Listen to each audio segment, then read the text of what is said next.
Hey, what's up, rock stars? It's Rox, and I'm coming to you today with the review for Love and Hip Hop Atlanta, Season 8, Episode 4. So let's get to it, shall we?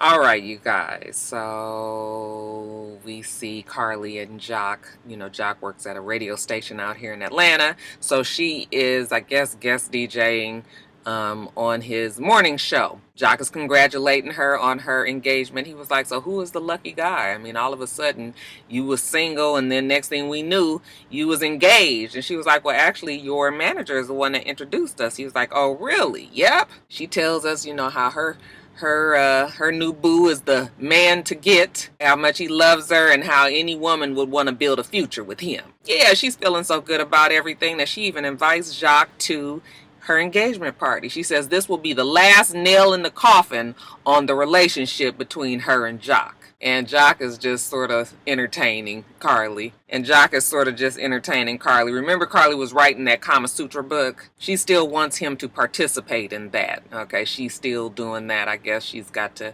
keep her multiple streams of all these businesses. Remember, we won't forget that Carly said that she has all these businesses in the works. So, yeah, Kama Sutra book shall be in the shelves for you guys to purchase soon. Carly tells us that since her and her boo both have girls, that she now wants to have a little boy.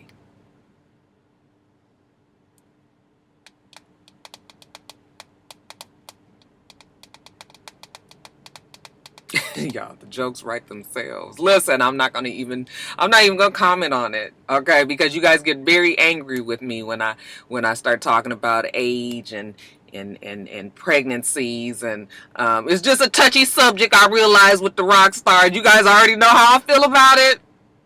You already know how I feel about it, but Carly says, you know, she gonna maintain that she's just in her early 40s, like 40, 41. I think she even tried to pull a 39 on us at one time. I really feel like Carly and Mimi are somewhere around the latter parts of 40s, but, you know, Mimi been 40 for the last 3 years, and she didn't have a 40th birthday party, but child, that's neither here nor there, so I'm gonna leave it alone. But she says she's gonna try in vitro fertilization. I bet your ass is. So she's at the doctor's office. I was just like, do we really have to watch this whole pap smear, not pap smear, but ultrasound, you know, like certain things I don't need to see. Y'all could have just told me that, you know. She all scooched down on the table. He's all, okay, all your ovaries are looking on the left side. You've got 3 there. You look like you got 4 on the other side. You know, you got enough. I guess he's talking about eggs or something, but he gives her the okay. Looks like you know, you're good enough to produce some eggs to try to have a baby. She definitely wants a boy. What's the chances of her, you know, getting a boy out of this? Well, he says, well, your chances is 1 in 6 out of each, you know, each fertilization for it to take, or something along those lines. Basically, the odds are not all that great. Now, if her fiance only produces girls, okay, then you guys are going to have to decide whether or not you want to terminate all of these possible embryos, or, you know, just go on and have a girl. To me, if you gonna have another baby and you already know how difficult it is for all this to be happening, you taking chances with your eggs and all of this, and you're getting older, okay, Miss 41 years old, y'all probably would do best just having another little girl. Let's jump over to Jacque. Jacque is at his house, and he said he's found the perfect woman for him. And I was like, oh shit, is Baby Knees back? Y'all know Baby Knees is my favorite. That's the person who Jacque is supposed to be with, if you ask me. If you guys don't know who Baby Knees is, I don't know what to tell you. Okay? You need to get your life. When was Baby Knees on the show? Was that season 5? Oh my God, I love me some Baby Knees. But no, it ain't Baby Knees. He's now dating a girl named Kendra. She's a lawyer. She is trying to become a judge. I said, not being on this fucking show, you not, girl. You better make a decision real quick on that one. Mona, tell him. But yeah, this is his new girl. She's cute. She's definitely got like an Atlanta accent. I was like, oh, this is a little urban, but okay, child. Maybe she changes it up when she's talking to her clients. He says that he's been exclusive with her for 2 years. They met 4 years ago. You know, that's when he was a hot ass mess and he was out there crazy. But now they've been exclusive for 2 years, but they've been keeping that shit under wraps. Why? he had to address the whole issue with Carly, flirting with him at the Dude Ranch last season. But he says that, no, he's definitely been on the straight and narrow with Kendra for the last 2 years. Now, Kendra tells him that she saw the invitation to this engagement party. Kendra wants to go. Okay. I was like, Kendra, my kind of girl. He was like, no, I don't think that we need to go. We need to keep this shit separate. And she was like, listen, why are we keeping this whole thing a secret? If we together and, we doing this, then we need to officially step out as a couple. Because she says her and Jacque are building a legacy together. I said, oh, okay. Okay. So she thinks that they should go. He doesn't think that they should go. Let's just leave that behind. But you already know they're going to end up at that damn party. And speaking of Carly's engagement party, she and her boo, what's his name, y'all? I don't even care to write it down what the poor man's name is. Who does he look like? I swear when I look at him, I was like, he looks like somebody. I don't know if it's somebody from a reality show or if it's a singer or an actor, but he reminds me of somebody so much. But anyway, they're cake testing for the party. The party is in 2 weeks. So, she's going on and on about how perfect it has to be. She wants to have a slideshow there, showing their love between each other. She's got the whole thing planned out in her head. And Boo says, wait, hold on, just wait a minute now. I heard you on your ex's radio station the other day. Now I said, now you ain't talked to her since she was on the radio station? And now what kind of relationship is this? It killed me how they be trying to make us think that, he ain't touched bases. If you was really for real with it, you would have called her ass as soon as she got in the car. Like, what was this that was going on the radio today? But anyway, for the show's sake, he wants to know what was up with her being on the show. You were supposed to let him know. Just give him a heads up. Hey, babe, I'm going to be on my ex's radio show. Okay, evidently Carly didn't tell him that. Carly, I'm sorry, baby. Yeah, next time I will make sure that I communicate better. Because, she respects her man. She a grown-ass woman. She's about to, start handling things as grown-ass women would. So then she starts talking to him about, oh, girl, what was her name? The one that was saying that she slept with her and her husband. I have on here, Pooh. But was that what her name was? I feel like that's a mistake, but maybe it was.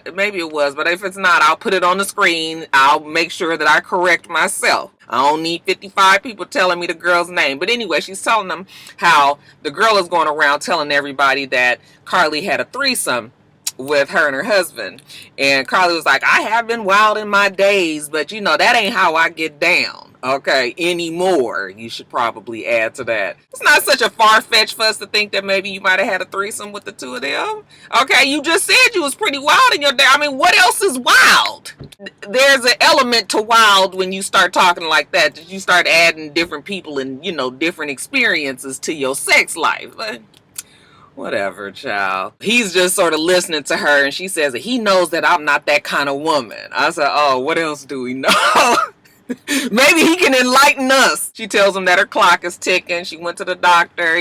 She really wants to have this baby. And if I'm not mistaken, because it seemed like it happened so fast, but if I'm not mistaken, it almost seemed like he was saying, well, how about we put the wedding on hold and go on and have this baby right away? And I was like, what?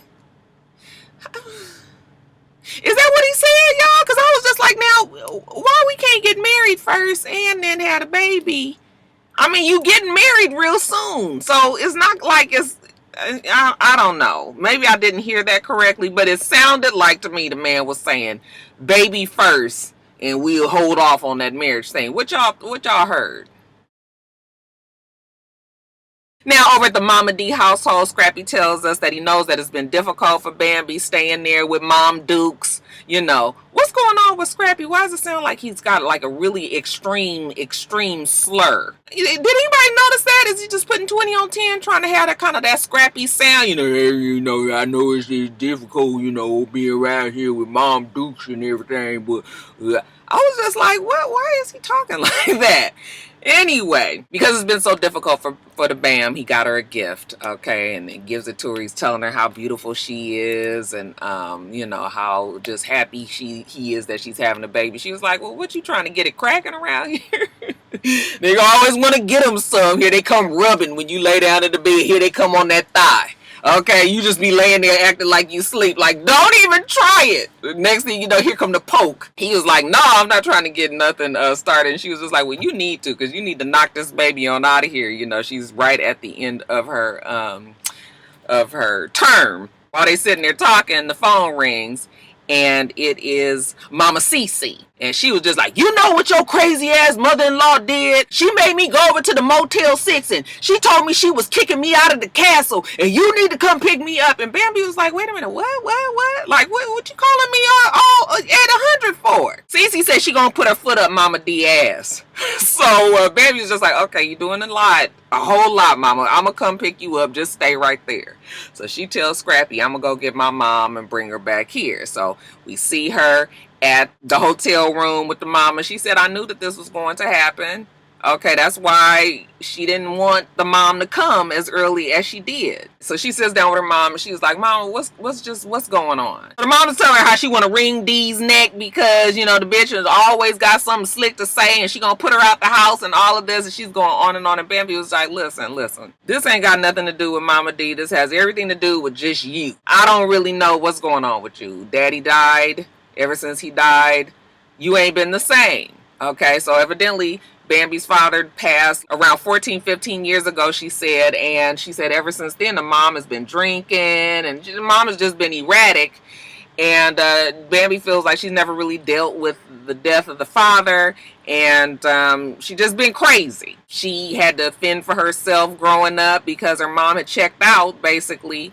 And she just wants for once to be the focus on her. Can I be the pregnant daughter that you dote on, that you wait for your grandchild to come so you can be that grandmother that the child deserves? Now, I did not know all this was going on. I guess they've never really talked about Bambi's mother and her relationship, but we always kind of got the idea that her and her mom were really close and that it was all good. You know, now we're getting this side, so I don't know if this is Mona created. Mona, what you say, bitch? Is this something you came up with, or this, you know, was this at the table read, or is this some shit that really went down? Okay, or maybe it's a little mishmash combination of the two. When she's telling her mom all this, her mom is getting in her feelings. Of course, nobody likes to be told shit like that, especially when it's coming from your child. And mom was like, well, how about after you had this baby, I just take my ass on back? And Bambi was like, see, this is what I'm talking about. Like, why you got to go away? Ain't nobody saying that we want you to go away. I just said, can you be the grandmother to this child? Okay?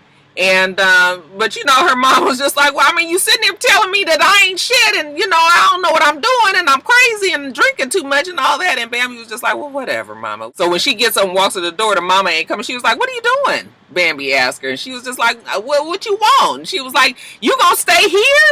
And the mama was like, well, I mean, you act like you don't want me around. She was like, well, you come on here so we can try to figure this shit out at the house. Ain't nobody staying in no damn Motel 6. The mama was like, okay, shit, well, tell me something. Poor mama don't know what to think. So then later on we see that Scrappy has decided, you know, I know that, you know, with the baby coming on, you know, we need to make sure that Mom Dukes and, you know, Cece get it together. So he has invited them both out. And they're gonna sit and they talk, because bottom line is, if y'all can't get on the same page, and you guys are not gonna be around the new little baby. So Mama D is there with him, and then Cece shows up. You know, Mama D is shocked, like, what is she doing here? And he tells them the same thing, like, y'all need to talk, like, we gotta get this fixed. The baby gonna be here any day now. You guys cannot be fighting. Okay, you won't be seeing the baby. Cece says, well, I'll be able to meet her halfway. And Mama D say, well, you know, I'll meet her the other halfway. So we gonna meet in the middle, right? So Mama D says, well, I apologize for being childish, petty, putting you out. Cece says, well, I apologize for saying some shit that I probably should not have said. So then Scrappy was like, well, that's good. You guys, everybody apologized for what they said. And Mama D was like, yeah, because she said that she could kick my ass. Cece was just sort of like, yeah, I did say that. And she was like, and you know you can't. So now the shit is starting to heighten and elevate again. And Scrappy was like, wait a minute. Now we was just on the same page a minute ago. But Mama D guesses she will take the apology that Cece gave her. So it was sort of half-assed, but they hug it out, and now they're friends. But not for long. because later on we see Scrappy showing Bambi. You guys remember when they came back from Miami, they didn't have anywhere to stay. So now Scrappy has found a house for Bambi, and Bambi is so excited, like, oh, finally we get to be in our own space. And they go inside, and he's even moved some of the stuff in there, you know, that they have. So she's relieved. Okay, you know, then Scrappy was like, well, Mom Dukes, okay, talking to Cece this time. You can stay with us now, you know, get your stuff and bring it in. And Mama D gets upset and she storms off. Alright, so they was like, what's wrong with her now? So Cece was like, let me go check on Mama D and see what her problem is. So as soon as she goes out there on the patio, Mama D was like, you playing this? Okay, I don't know what you trying to do, but... And child, they going back and forth. Cece was like, what are you talking about? I planned what? You trying to weasel your way back in. Remember, Cece came out there to be with Bambi. So what is she talking about? You know, I guess Mama D is upset that she didn't let her back in her house only for her to now move. Now, you know you didn't think that the lady was going to stay there in the house with you. So Scrappy goes out there and was like, wait a minute. I got neighbors, okay? And you guys can't be out here arguing and yelling like this. What the hell y'all fighting about? Mama D just don't trust Cece, okay? Don't like the fact that she going to be moving in there. And Scrappy was like, but she always was moving here. Like, what's the problem? You know, Cece was like, I can't deal with this.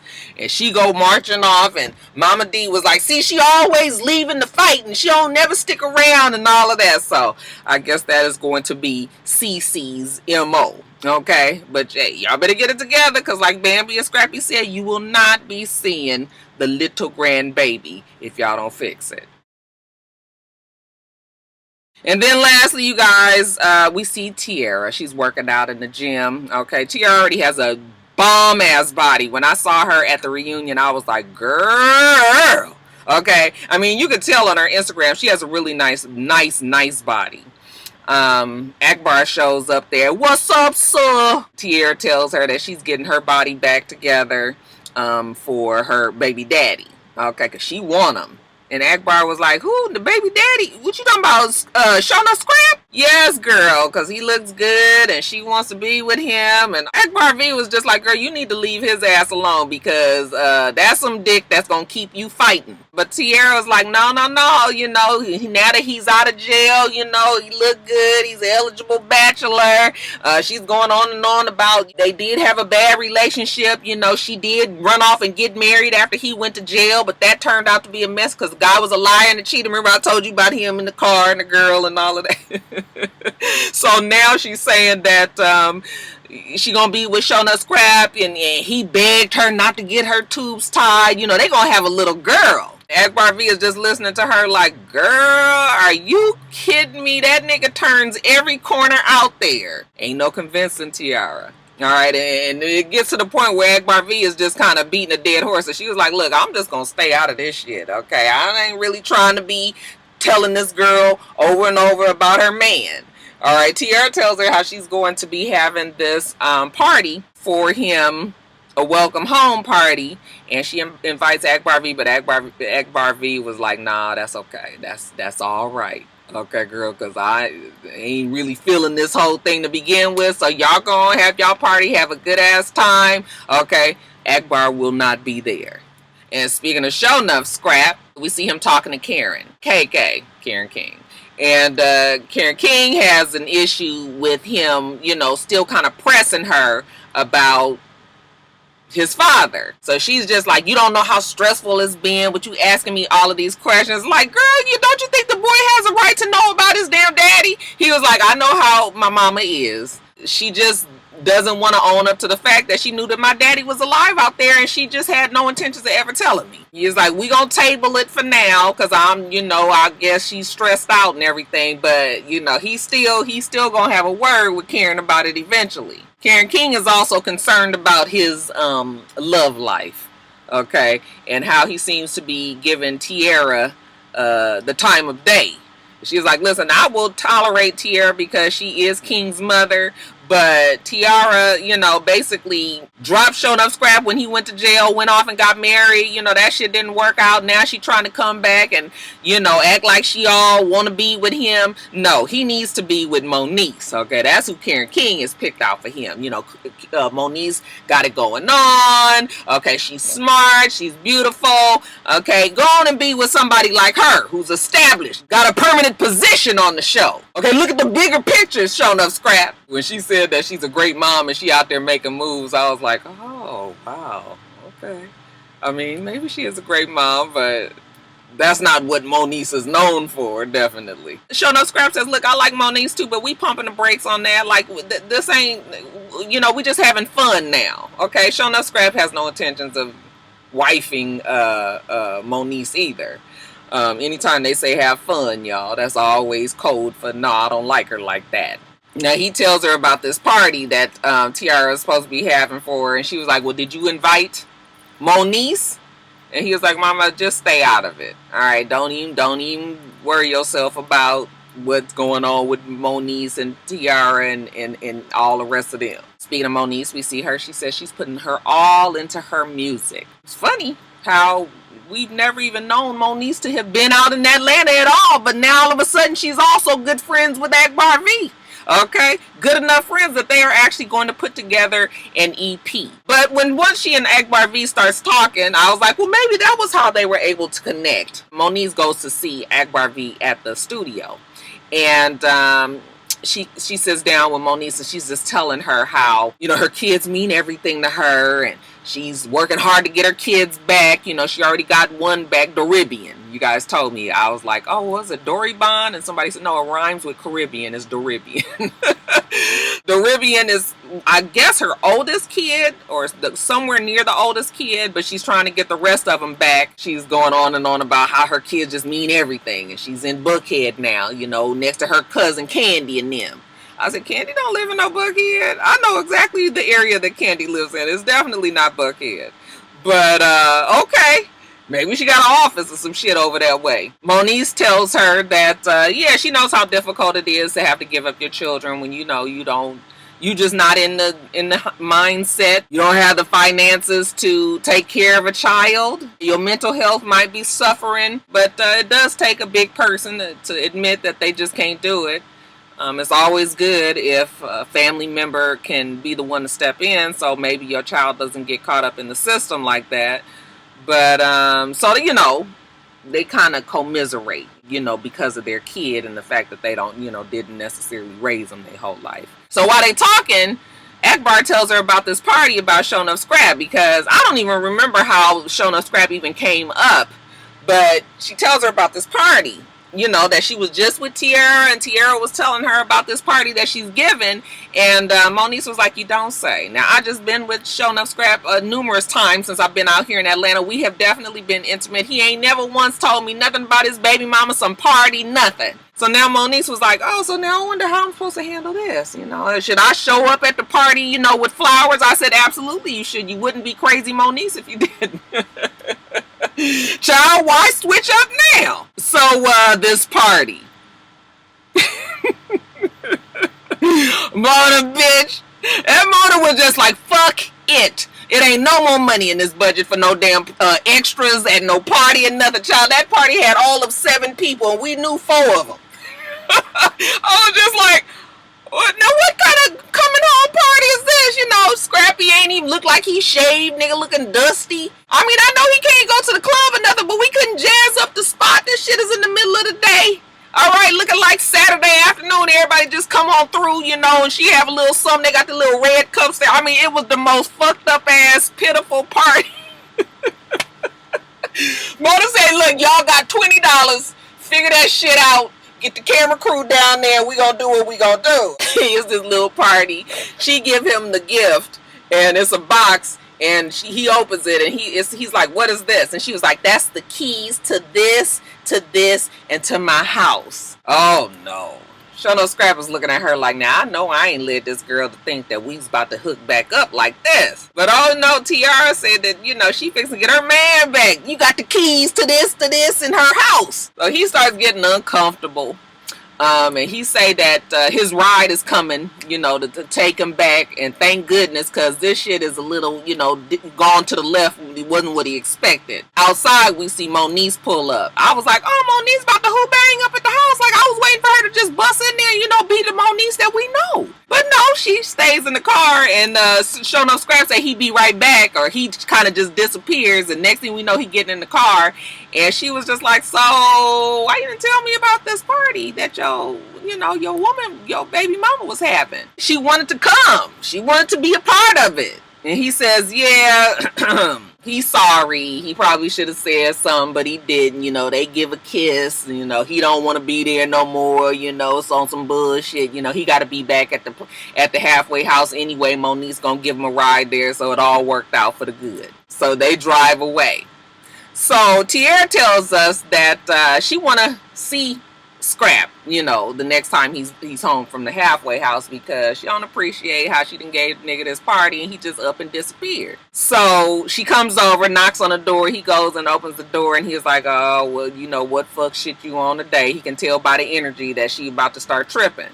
And she was like, I just didn't appreciate how I gave you this party and you just left. And he was like, I told you that I had to be back at my halfway house at 6 o'clock. And she was like, yeah, but you couldn't say nothing. And he was just like, look, when the ride get there, nigga gotta go. They be sitting up here telling everybody bye, his ride might leave. She's really sounding like the crazy ex, because it's just like, he ain't never really said that he want to be with you like this. This is all on Teairra, if you ask me. But she want to know who was the person that picked him up. Was it a female friend? Okay, he finally come clean. Yeah, it was a female friend. Are you seeing somebody? Yeah, I'm seeing somebody, you know, casually. Yeah, he admits to that. And she says, okay, well, who is it? He says, Moniece. This bitch gonna say Moniece who? I said, see, that right there blew the scene. How many fucking Monices do we know? Can you guys please tell me out there how many Monices you know? Count on one hand. How many folks do you know named Moniece? She said, Moniece who? Moniece who? Moniece Franklin, fool. He was like, Moniece Slaughter. Moniece Slaughter? Oh, sure enough, Scrap, you just love to hurt me, don't you? And then she started swinging. I don't know if Mona had even paid enough to get the damn crazy 88s down there that day, because then nobody come rushing in. Next thing we know, we had a producer coming in there. She was like, Tierra. Okay, cut all this out. Sure enough, Scrap was like, let me take my ass. I got to remove myself from this because I'm in the halfway house situation. I'm here on privilege. I cannot be caught up in no shit with Teairra swinging on me. So they hurry up and hustle Teairra's ass out the door and close the door. So she out there knocking on the door, and he was like, see there? Try to sit and talk to her, and she want to be taken off on the nigga. Okay, that's why you outside. Teairra needs to give it up. I know you need a little storyline and everything, but child, you done portrayed yourself so thirstily, and you don't even have to do that because you are a beautiful girl. Like, so, but I mean, everybody got to have a way to be on this show, right? So I mean, I guess that's why. But yeah, girl, no, just no. Make sure that you rate, comment, and subscribe to the channel. Itsrox. The channel is for itsrox. Put my shoes on. All right. So I hope that you have a wonderful, wonderful rest of your day, and I plan on doing the same. Until next time, rock stars. Bye.